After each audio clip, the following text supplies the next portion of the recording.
On DC News Now at 5, new details emerging after a 2-year-old girl is found dead in a hotel. What her father is saying tonight. Ensure that every part of the federal government does its part at this critical moment where women's health and lives are on the line amidst chaos and uncertainty unleashed by this decision. And protecting reproductive rights, how President Biden's executive order paves the way to abortion access. Heat and humidity have arrived in the DMV. The biggest question, how long will it last? And thank you for joining us for DC News Now at 5. I'm Mark Hall. We're going to head right over to our weather center with meteorologist Damon Madsen. And Damon, could we see the rise in temperatures like we did just a few weeks ago? Well, Mark, we are certainly going to see those temperatures climb up here pretty quickly in the next few days, but we've been live in your local Ford Weather Center tracking the fact that, yes, those temperatures may be going up, but it will be short-lived, thankfully. Now, it's a hot one already out there today. We have readings into the low 90s as we speak across the D.C. Metro, Manassas, Leesburg, Frederick, all at 90 degrees, and those 90s are a lot more common than the upper 80s, but it's not all that humid. Yes, you may feel some level of mugginess today, but drier air has certainly allowed us to keep that heat index a lot closer to the actual air temperature, so it's not feeling all that uncomfortable as we move ahead through the rest of this Wednesday. But here's the catch. As we move ahead throughout this evening and into the overnight hours, even as temperatures begin to drop back toward the 70s under a mostly clear sky, you're going to feel that humidity get dialed back up once again pretty rapidly overnight tonight going into the day on Thursday. And that combination of heat with air temperatures climbing up into the middle 90s as well as that humidity really building in is what is going to lead to heat advisory criteria likely for the D.C. Metro and surrounding counties down across southern Maryland. This heat advisory here in the orange goes from 11 a.m. until 8 p.m. on Thursday. Now, this advisory is not expanded back to the west as of yet for places like Frederick, Winchester, Martinsburg, and through the mountains of western Maryland, but we'll be right along those heat advisory criteria throughout the entire day tomorrow. So no matter where you're located, it's not going to be a fun day to be out and about. You're going to want to make sure to stay cool, hydrated, take plenty of breaks throughout the day. But here is the good news. We should see this heat get capped off as early as tomorrow evening. But what exactly is going to be creating those slightly cooler temperatures as we head into this upcoming weekend? We'll have a check for you in your full forecast in just a bit. All right, Damon, thank you. A D.C. father is mourning his daughter who was found dead in a Virginia Beach hotel room earlier this week. Investigators are calling her death suspicious. The 2-year-old was with her mother when she died, and now her mom is facing charges. DC News Now's Katie Reed spent the day digging into this story. So many questions surround the death of 2-year-old Lenoy Andrade. Police found her body after responding to a call to the Oceanfront Hotel in Virginia Beach on Monday morning. They say her mother, Leandra Andrade, was suffering from a medical emergency, but did not release any more details. Now the mother is facing felony child abuse charges. She's in jail without bond in Virginia Beach and has declined all interviews.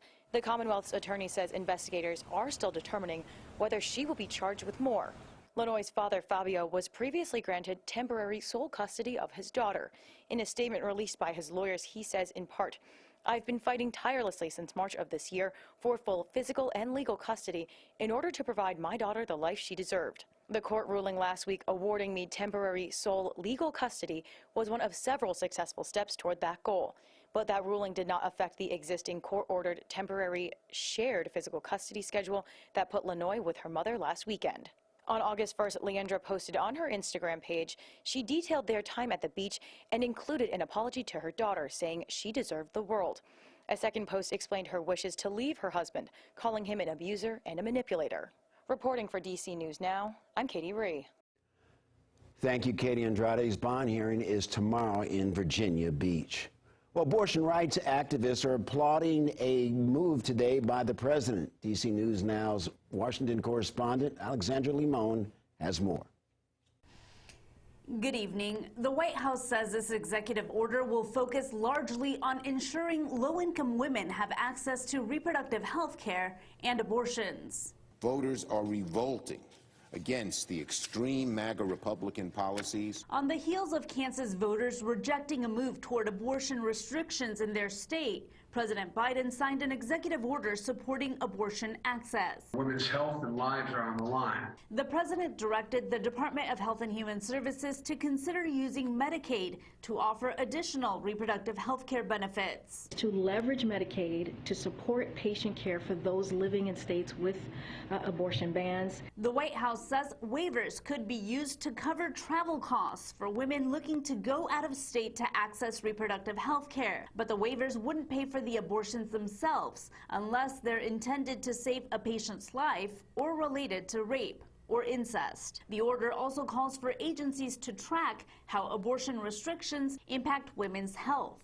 Republican Senator Marsha Blackburn says abortion is no longer a federal concern. It is important to note that with the Dobbs decision, that the Supreme Court sent this issue back to the people and to the various states. White House Press Secretary Karine Jean-Pierre stressed that the president isn't the only one who needs to take action on this issue. He can't only be the only person working on this, right? That's why we continue to ask Congress to take action.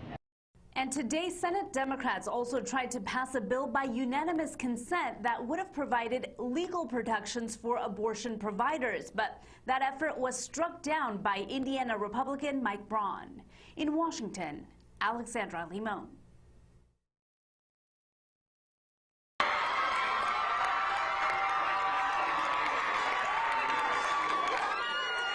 That was the sound heard last night throughout many parts of the state of Kansas as well as the country after the red conservative state resoundingly rejected a ballot measure which would have paved the way for statewide abortion ban. Joining me now is anchor Chris Flanagan with more. Hey, Chris. Hey, Mark, good afternoon. Well, the proposed amendment was the first time anywhere in the U.S.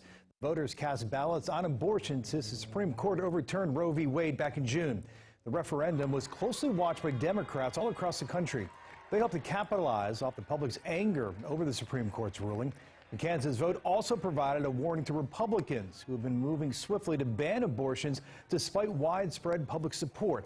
The ballot measure, known as the Protect Them Both Amendment, lost by a landslide of 59% opposed, 41% in favor. The results aren't the only thing providing a ray of hope for Democrats as they head into the midterm general election. According to Kansas's Secretary of State, Kansas saw record voter turnout on Tuesday, and despite it being an August primary, which generally attracts few voters and favors Republicans. But despite past trends, voter turnout numbers are expected to match, possibly surpass, the state's general election numbers. At last night's watch party, voters and organizers celebrated their win. And really what was at stake was our constitutional rights and our freedom. I'm super proud to be from Kansas tonight, and I feel like my state just showed up and boldly told me that they are going to take care of me and my female friends and everyone that can get pregnant in the state of Kansas. We are protected tonight. The vote could offer a preview and how the Roe decision could shape the state elections this fall, tilting the balance in favor of voters who support abortion rights. I'm Chris Flanagan, DC News Now. Chris, thank you. An invitation to Texas. Mayor Muriel Bowser is being asked to come to the southern border. Texas Governor Greg Abbott is extending the invite. He wants Mayor Bowser and the mayor of New York City to see firsthand what he calls the humanitarian crisis there. Texas Governor Greg Abbott extended his invitation to both Mayor Bowser and the mayor of New York just so they could see firsthand the crisis that's happening at the southern border. Now, just last week, Bowser asked the D.C. National Guard to be activated. She says the city needs help managing the migrants coming from Texas. And according to her office, nearly 200 buses carrying more than 4,000 migrants from the southern border to the Capitol in protest of President Biden's immigration plan. Now, we have reached out to her office to see if she will accept the invitation and head down to the southern border. However, we have not heard back yet, but once we do, we'll give you an update. For now, reporting in D.C., I'm Brittany Ward for DC News Now.